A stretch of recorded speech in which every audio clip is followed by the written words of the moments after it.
So mga kapatid, sa kabila po ng recognition na atin pong sineselebrate ngayon, bilang mga mananampalataya ay mas mahalaga po na makita natin ang malalim na dahilan kung bakit natin kailangan parangalan ang kababaihan. In the Bible, makikita po natin na ang ating Diyos ay gumamit ng mga kababaihan. Diba? Malapit na ang Lent season, no? Sino ba yung unang pinagpakitaan ng ating Panginoong Hesus nung siya ay muling nabuhay? Diba? Isa pong babae. Dito po sa ating pong pagbubulay ngayon, na makikita po natin sa John chapter 4, verses 5 to 42. So mahaba po ito, hindi na natin babasahin. At alam ko naman, we are very familiar with the story of the Samaritan woman in the well. Diba? Yung babaeng Samaritano, doon na umiigib doon sa balon. So, familiar ba tayo? So familiar tayo dyan. No? So, mga kapatid, ang ating pong pagbubulay ay pinamagatan natin ang babae sa balon, tagapagdala ng mabuting balita. No? Kaya po, minsan, ako ay nalulungkot kapag nakakarinig ako ng mga denomination na hindi pinapayagan ang kababaihan na maging pastor, maging leader, at maging makapagturo, kahit magturo ng mga Sunday School, Bible Study, no? Dahil sila ay mga babae. So, meron pong mga ganyang denomination. Maaaring narinig nyo na ang ilan sa mga ito. Pero, kung titingnan po natin ang sinasabi ng banal na kasulatan, ay makikita po natin dito, no? Sa pagbubulay natin ngayong hapon ito, na ang isang babaeng Samaritano, ang naging unang tagapagdala ng mabuting balita sa kanilang lugar. So mga kapatid, tayo po ay sumandaling manalangin. Aming Diyos, aming Amang makapangyarihan sa lahat, maraming salamat Panginoon sa pagkakataong ito, sa panibagong buhay na ibinigay niyo sa bawat isa sa amin, higit lalo sa aming mga mahal na kababaihan. Salamat po sa pagkakataong ito na aming ginugunita at pinagdiriwang ang International Women's Day sa aming church sa pamamagitan po ng mga kababaihan na naging parte at haligi ng aming buhay, ng aming church, Panginoon. Samahan niyo po kami sa aming pakikinig at makita namin, Panginoon, ang aming kalagayan, makita namin ang inyong kalooban sa aming mga buhay na magbibigay sa amin ng pagbabago upang masunod ang inyong kalooban. Ito po ang aming panalangin sa pangalan ng inyong anak na si Jesus. Amen. So, maraming pagkakataon na narinig natin itong kwentong ito, and I don't know if you are familiar doon sa mga Samaritans. No? Ang mga Samaritano po kasi, they are the resort of crossbreeding. No? Hindi sila mga Hudyo. Madalas natin maririnig, Hudyo, Hentil, Samaritano, di ba? Ang siguradong lagi niyong naririnig, yung mabuting Samaritano, di ba? No? Pero in those days, brothers and sisters, no, there's no such thing as mabuting Samaritano. So, yun ang background nito. No? Dahil ang mga Samaritano ay crossbreed nga, no? Ang mga taga-Israelites ay nasakop, no? Sila ay nakapamuhay at ito ay sa pagitan ng mga Assyrians, no? Ito may mga lahing Assyrians, half-breed na Jews, na Israelites, doon sila, no? Doon ang galing ng kanilang lahi. No? Kaya po dito sa pag-aaral natin, meron pong hidwaan, no? Jews and Samaritans, no? I don't know if you are familiar how we can use the word, di ba, may Hebrew, may Israelites, may Jews. No? Ayan, naging topic namin yan sa Bible study. So, ano ba yung pastor yung pagkakaiba? So, as we give this background, no? Ano ba ang pagkakaibahan ng Hebreo ng Israelita at ng mga Hudyo, paano natin ginagamit. No? In the time of Abraham, no, siya yung unang tinawag na Hebrew. No? Dahil ang ibig sabihin po ng Hebrew is to cross over, to go forward. No? Diba, alam natin na ang ating patriarch na si Abraham ay inutusan ng Panginoon na humayo ka, mag-ibang bayan. No?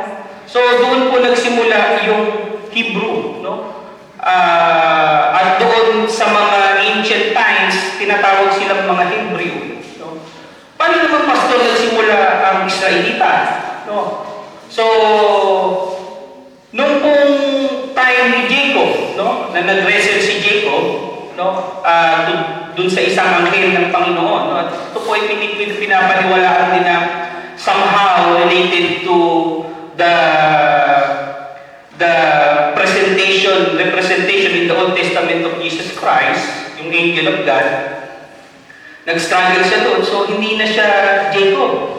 No, pinangalanan siyang Israel. No. So doon po nagsimula yung 12 tribes of Israel. No. So nakita natin, no, nung may kingdom, may unified kingdom in the time of David, buo pa ang Israel. No.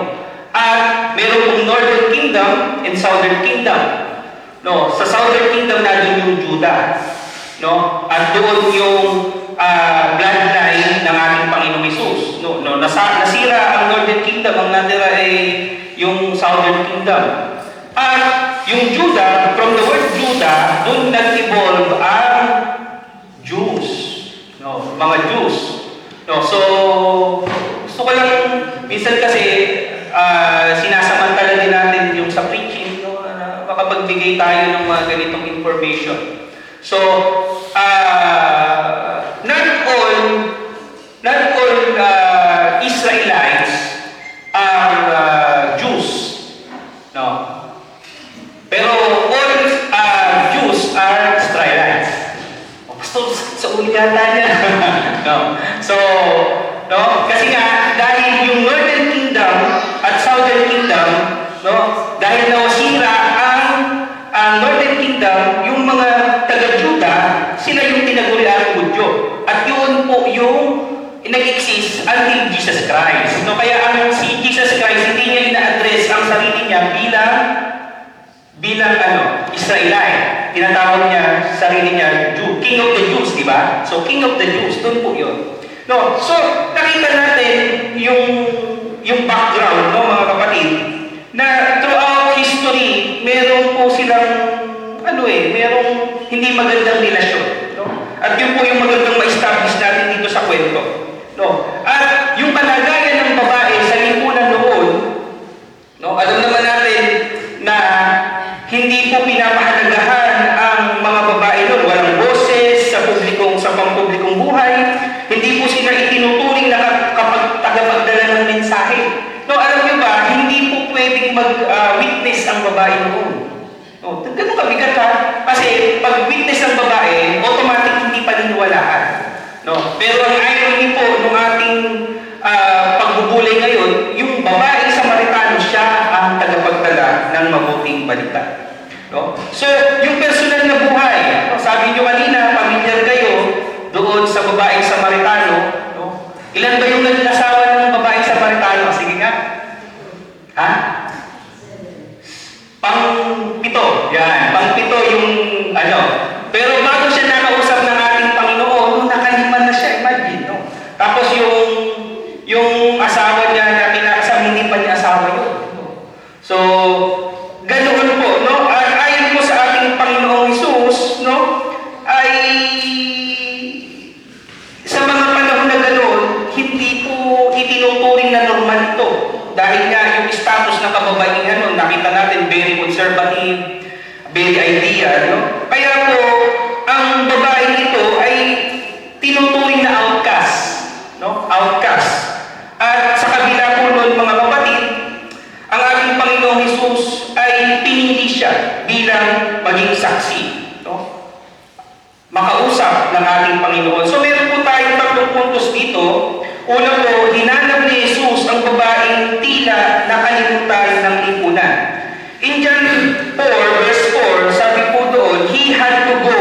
buong Samaria. No, he had to go. Ano kung ibig sabihin nito? In the sense, mga kapatid, no, sa theological interpretation ng mga Bible scholar, this is a divine appointment. No? Sinadya po ito. No? Imagine, sa dami ng na-encounter ng ating Panginoong Isus, bakit kailangan maisulat yan? No? Bakit kailangan maisulat? No? It is a divine appointment. Meaning, Jesus Christ purposely sinadya po na ma-meet ng ating Panginoon. At ang very amazing po dito, ang mga kababaihan, alam niyo ba, nung unang panahon, ang pag-igib sa tubig, sa balon, ay umaga. Alam niyo ba yun? May oras ang pag-igib, ha? Ang mga kababaihan sa umaga umiigib, kaya yung mga babae, sabay-sabay yung umiigib. Alam niyo ba, nung time na nag-igib itong babae sa Maripalo, hapon, no, katanghalian tapat. No, at ang ating Panginoon, nagpaiwan talaga siya doon sa well. So, come to think of it, brothers and sisters, ang oras po na nagpaiwan ng Panginoon, wala talagang tao. No? So, talagang divine appointment ito na alam niya na mayroong babae sa Marikano na pupunta ng oras na yun. No? Bakit pastor hapon pumupunta? Kasi nga outcast siya eh. Alam niyo, hindi siya pwedeng makasilamuha doon sa mga ordinaryong babae noong time niya. Kasi syempre, yan na naman yan yung babae maraming asawa. Yan yung babae yung hindi na nakontento. Makakarinig pa siguro siya ng ibang masasakit na salita, di ba? So, ganun yung ginagawa ng babae sa Maritano para wala siyang makasabay. No? Kaya ito, pinaniniwalaan ko ito as a divine appointment. No? So, brothers and sisters, ito po ay isang paalala sa atin na ang Diyos ay lumalapit sa mga taong minamaliit at iniiwasan ng lipunan. So, brothers and sisters, tinawid po ng ating Panginoong Hesus ang hadlang sa langit. No? Walang Hudyo, walang Samaritano. No? Pare-pareho po ito para sa ating Panginoon. No? Tinawid niya ang hadlang ng kasarian. No? Walang babae, walang lalaki. Tinawid niya ang hadlang ng kasalanan. No? Nung araw, kapag marami kang husband na gano'n, paulit-ulit yung iyong divorce, no? Baka akala nyo, ngayon na lang na-invento ang divorce, meron na yun. Kaya lang iba ang mga grounds. Ngayon kasi napakababaw, no? Mental incapacity ba? No? Konting lang, no? Sa iba nga, napakababaw ng mga dahilan, pwede nang maging grounds for divorce. Noon, hindi. No? Iba yung batas na pinapairan nila. No? So, even the divorce ay masalimuot din ang proseso. No? At mataas yung standard nila sa paghiwalay. No? Pero imagine, sa kabila ng taas ng standard, itong babae na ito, marami pa rin siyang divorce. No? Marami pa rin siyang naging asawa. So, pinapakita lamang dito, mga kapatid, na hindi hadlang yung nakaraan, hindi hadlang yung kasalanan. Ito po ay tinawid ng Diyos. Ng ating Panginoong Hesus, ipinakita na He reached out, no? Doon sa babae ito. No? At ang Diyos po, ipinakita niya na ang kababaihan ay hindi pangalawa lamang kung hindi sila ay mahalaga sa misyon ng Diyos. Amen? Pangalawa, ang personal na pakikipagtagpo kay Jesus ay naging simula ng misyon. Pagkatapos po na nagkaroon ng conversation, alam niyo, very rich itong story na to. Marami tayong points na makukuha dito. But ang gusto kasi natin i-point out this afternoon is the part kung saan naging misyonero ang babae ito. No? At sinabi po doon, pagkatapos makilala ng babae si Jesus, sinabi niya sa mga tao sa bayan, "Hali kayo, tingnan ninyo ang isang lalaking nagsabi sa akin ng lahat ng aking ginawa." No? In verse 29, no? Ipinakita po ito. No? Kasi sinabi niya, dinescribe, no? Imagine, saan kayong nakakita ng isang kausap nyo na noon nyo lang nakita at sinabi yung buong life story mo, di ba? So, talagang na-amaze itong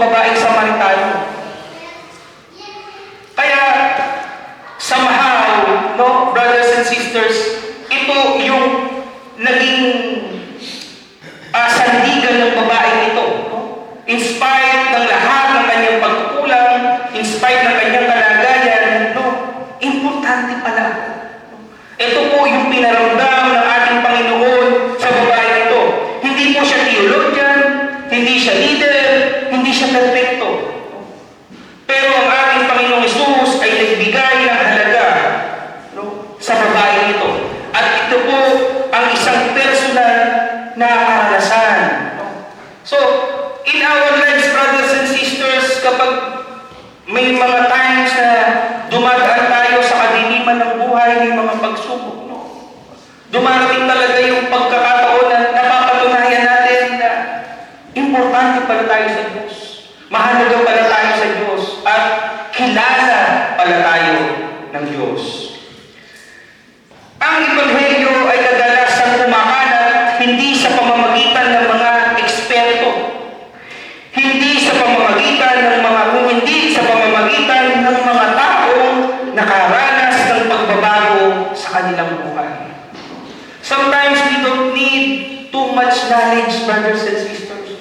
Pag nag-share tayo, ang pinakamakapangyarihan, mga kapatid, is our encounter with God. At ito po yung nakita natin sa buhay ng babaeng Samaritano. Nakita niya, no?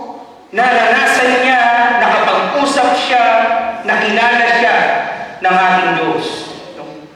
Pangatlo, ang kababaihan ay makapangyarihang saksi ng mabuting balita.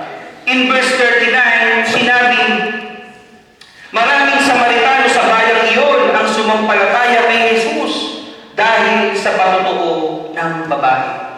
So, imagine the scenario, brothers and sisters, ang isang babae na outcast, ang isang babaeng umiiwas, no, ayaw nang makihalubilo sa mga kapwa-kababaihan sa pag-ibig.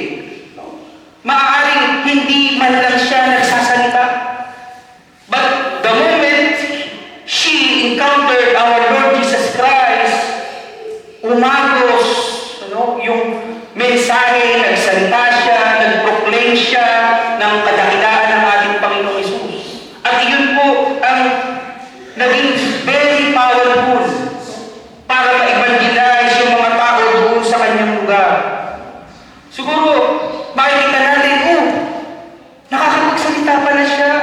Diba? Kasi nga, hindi siya nakakasalimuha eh. No?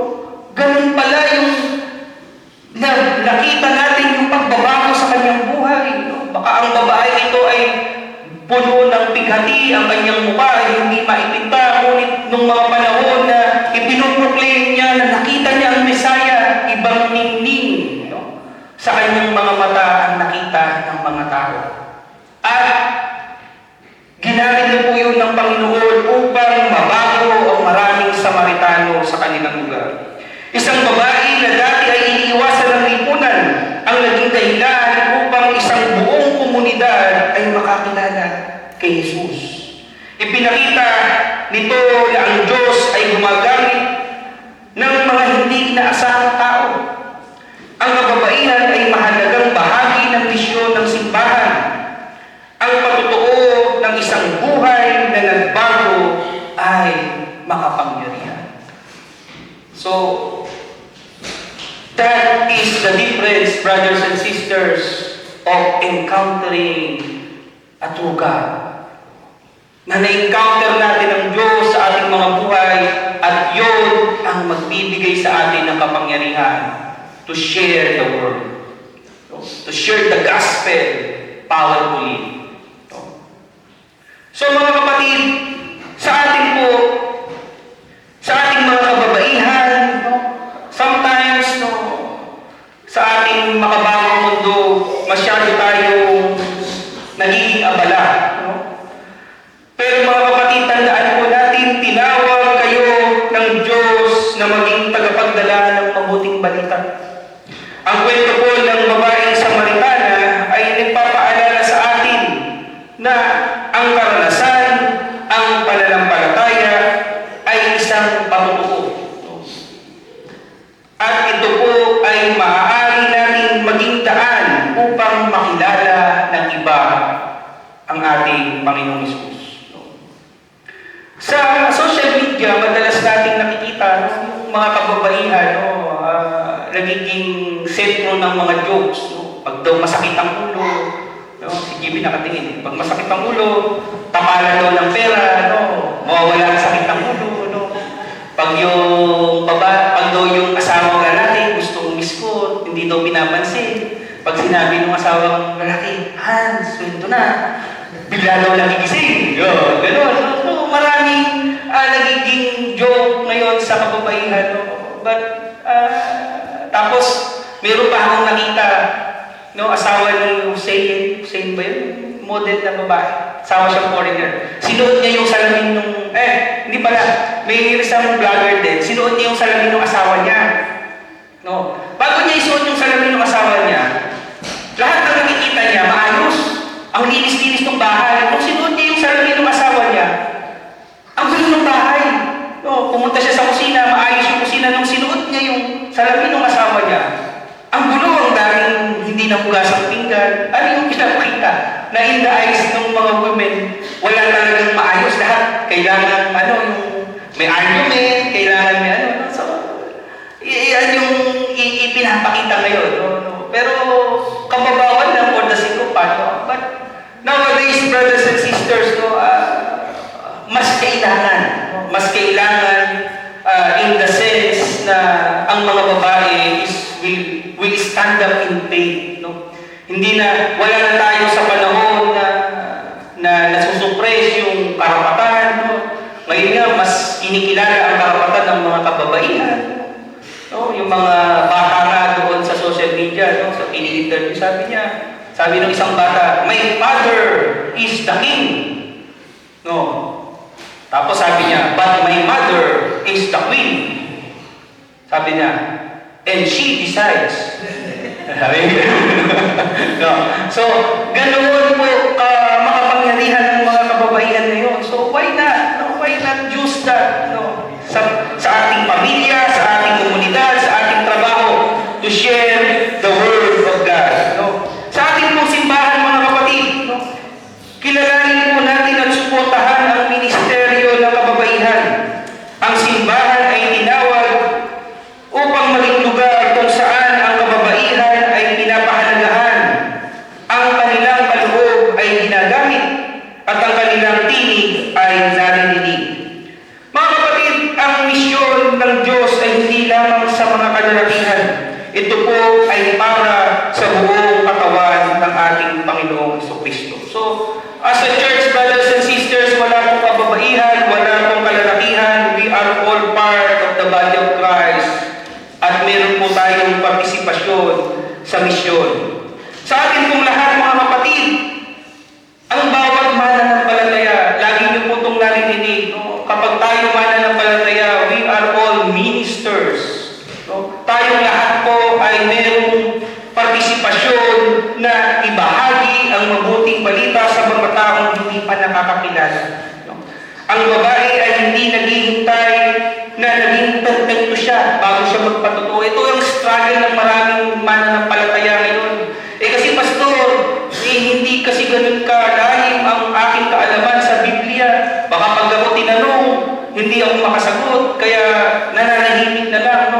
Marami akong naririnig noon sa bus, may mga ibang sekta na very bold sila na i-proclaim yung kanilang pananampalataya.